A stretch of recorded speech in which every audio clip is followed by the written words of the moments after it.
Welcome to Badasses. I'm your host, Kai Armstrong. Today on Badasses, imagine a mind so brilliant it could code the future, yet trapped in a world that couldn't see it. Today, we uncover the story of Ada Lovelace and how her desperate gamble for control reveals a hidden lesson about pushing boundaries, even when the world and your own body are pushing back. What if her struggles could unlock your own visionary potential? A quill trembles in candlelight, scratching desperate calculations across parchment. The year is 1842, and in a dimly lit study in London, a young woman hunches over her desk, defying both exhaustion and convention. This is Ada Lovelace, and she's about to write the world's first computer program.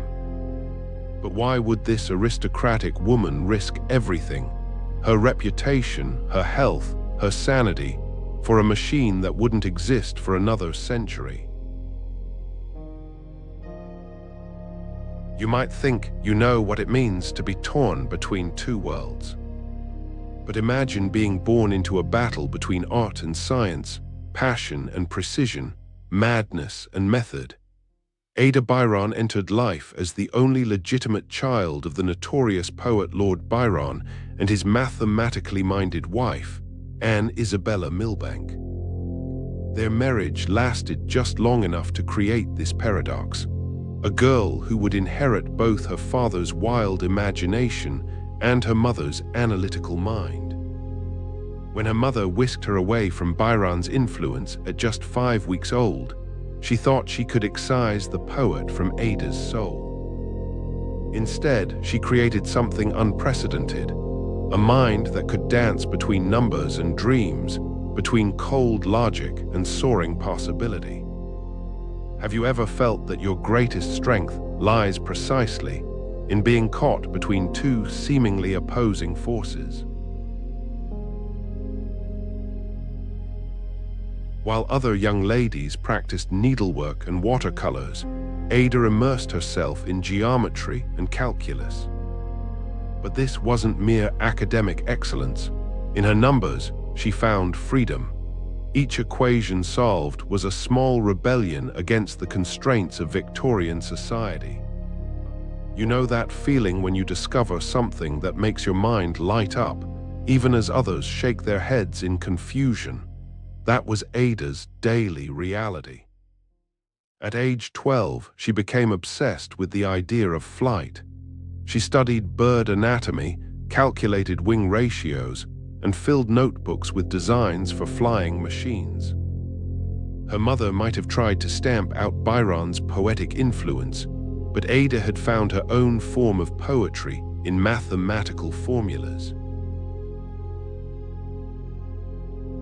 Everything changed when 17-year-old Ada met Charles Babbage at a London salon. He was demonstrating a prototype of his difference engine, a mechanical calculator. While others saw an interesting curiosity, Ada saw the future.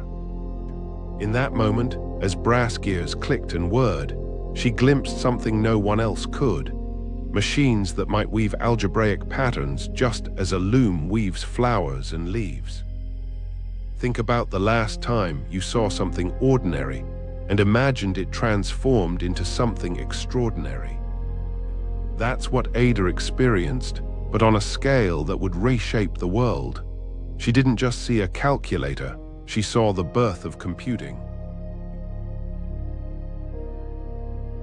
Their collaboration began with letters, grew through conversations, and culminated in 1842 when Ada translated an Italian article about Babbage's proposed analytical engine. But she did far more than translate. Her notes, 3 times longer than the original article, contained what would become the first published computer program, an algorithm for calculating Bernoulli numbers. But Ada saw even further. While Babbage envisioned a machine for numbers, she perceived something far more revolutionary, a device that could manipulate symbols, compose music, and even create art.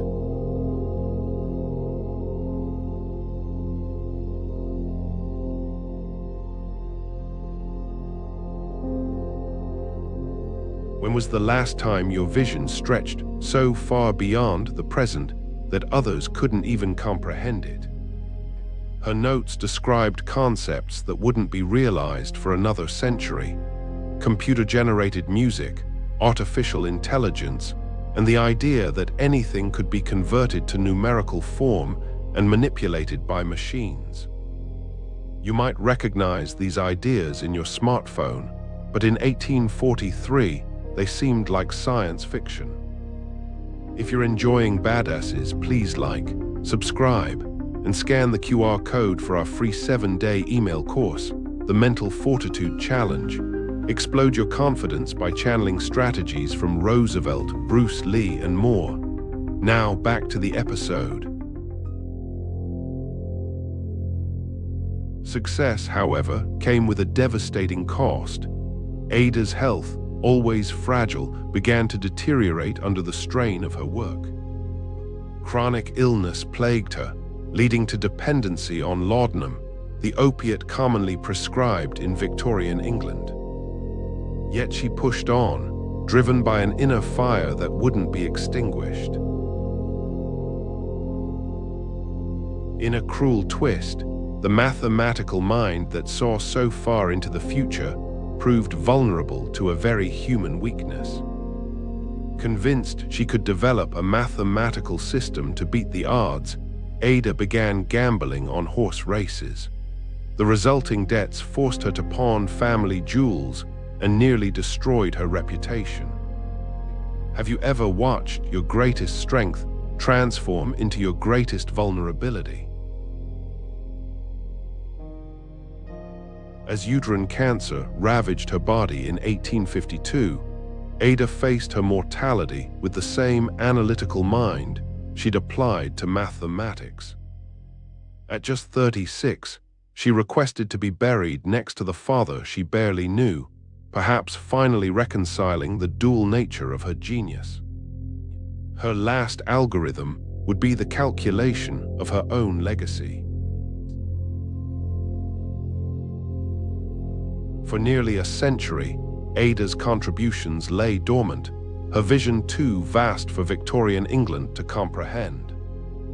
It wasn't until the dawn of the computer age that pioneers like Alan Turing discovered her notes and recognized their profound significance. The US Department of Defense would later name its universal programming language, Ada, in her honor. So here's your challenge. What unique combination of seemingly contradictory forces shapes your own genius? Ada's legacy teaches us that true innovation often comes not from choosing between opposing paths, but from finding unprecedented ways to unite them. She didn't succeed despite being caught between poetry and mathematics, imagination and logic. She succeeded because of it. The next time you feel torn between different worlds or ways of thinking, remember Ada Lovelace. Don't choose. Instead, ask yourself, what new reality might emerge from embracing both? What future might you glimpse that others can't yet see? Because sometimes, the most powerful algorithm is the one that transforms contradiction into creation. Like that trembling quill in the candlelight, you too hold the power to write something unprecedented. The only question is, what future will you dare to imagine first? On the next episode of Badasses, Ada Lovelace dared to dream of a future where machines could do more than just calculate, a future brimming with creative potential. But what happens when those grand visions meet the messy realities of human emotion and connection? What if I told you that the key to visionary thinking lies not just in groundbreaking ideas, but in understanding ourselves and our relationships? This week, we're diving deeper into the visionary's mindset, and on our next episode, we'll explore how one modern philosopher is teaching us to navigate love, loss, and the search for meaning in a world that often feels chaotic and overwhelming. Get ready to discover how to apply philosophy to your everyday life, and why understanding your emotions is the first step to unlocking your own visionary potential. Please like, subscribe, and scan the QR code or follow the pinned link to get our free 7-day email course, the 7-Day Mental Fortitude Challenge. What if 7 days could make you bulletproof? Steal confidence strategies from warriors, rebels, and icons who turned panic into power. Click the video that just popped up to watch the next one in this series. Or for episode summaries, behind-the-scenes info, and more, go to daily8.com/BA. Thanks for watching.